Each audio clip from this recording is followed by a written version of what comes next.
அண்ணே, நீங்க சொன்ன அந்த பாயிண்ட் தான் 100க்கு 100 உண்மையான விஷயம் பாஸ். ஆழ்கடலோட ராஜாவா இருக்கிற மீனவர்கள் 30% உணவு உற்பத்திய குடுத்தோம் ஏன் இன்னும் இந்தியாவிலேயே அடிமட்டத்துல இருக்கிறாங்க? இதுதான் இப்போ இருக்கிற மிகப்பெரிய கேள்வி. நீங்க சொன்ன மாதிரி அரசாங்கம் கொடுக்கிற இந்த எல்பிஜி கிட் திட்டம் ஒரு தற்காலிக ஆறுதல் தானா இல்ல நிஜமான வாழ்வாதார மாற்றமா? இந்த பசுமை கடல்வளம் திட்டத்தையும் மீனவர்களின் யதார்த்தமான கஷ்டங்களையும் ஒரு அதிரடி பிராண்டி செய்திகள்ல பார்த்துடலாம். Trim trim trim trim brandy செய்திகள். கடலின் ராஜாக்கள் ஏன் இன்னும் ஏழைகள்?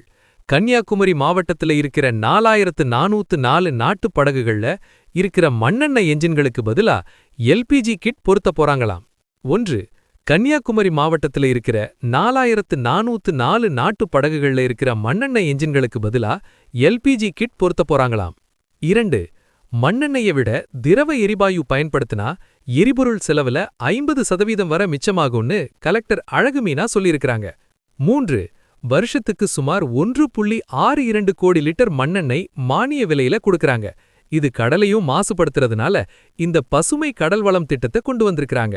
4. நிதர்சனம். எரிபொருள் செலவை குறைச்சா மட்டும் போதுமா? மீனவர்கள் பிடிக்கிற மீனுக்கு சரியான விலை கிடைக்குதா? அவங்களுக்கான நவீன சேமிப்பு கிடங்குகள் அதாவது கோல்டு ஸ்டோரேஜ் இருக்கா? 5. படகு ஒண்ணுக்கு 3700 லிட்டர் மண்ணெண்ணெய் மானியத்துல கிடைக்குது. இப்போ அதை கேஸா மாத்துறதுக்கு 1.9 கோடி ரூபாய் முதல் கட்டமா ஒதுக்கப்பட்டிருக்கு. 6. சுற்றுச்சூழல். கார்பன் டை ஆக்சைடு வெளியீடு குறையும், மீன்வளம் பாதுகாக்கப்படும்னு சொல்றாங்க. ஆனா கடலுக்குள்ள சிலிண்டர் வச்சுட்டு போறது பாதுகாப்பானதாங்கிற கேள்வி மீனவர்கள் கிட்ட இருக்கு. 7. உங்க பாயிண்ட். மீனவர்கள் உணர்ச்சிகரமா இருக்கிறத வச்சு இப்படிப்பட்ட ஸ்கீம்களை போட்டு ஓட்டு வாங்குற அரசியல் டிராமாக்கள் எப்போ நிக்கும்னு நீங்க கேக்குறது செம்ம ஷார்ப்பு பாஸ். பாஸ், ஏன் மீனவர்கள் இன்னும் அப்கிரேட் ஆகல தெரியுமா? கடல்ல இருக்கிற நிலச்சுவாந்தாரர்கள் தான் மீனவர்கள். ஆனா அவங்க பிடிக்கிற லாபத்தை எல்லாம் இடைத்தரகர்களும் பெரிய கம்பெனிகளும் தான் அள்ளிக்கிட்டு போறாங்க. வெறும் எரிபொருள் மானியத்தை மட்டும் வச்சுட்டு மீனவர்களை முன்னேற்ற முடியாது. அவங்களுக்கு நேரடியான சந்தை வாய்ப்பும் நவீன தொழில்நுட்பமும் கிடைச்சாதான் அவங்க ராஜாக்களா வாழ முடியும்.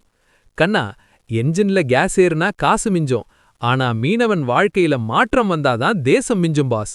மண்ணெண்ணெய் ஓட்டையை அடைக்கிறத விட மீனவன் கண்ணீரை துடைக்கிறது தான் முக்கியம் பாஸ்.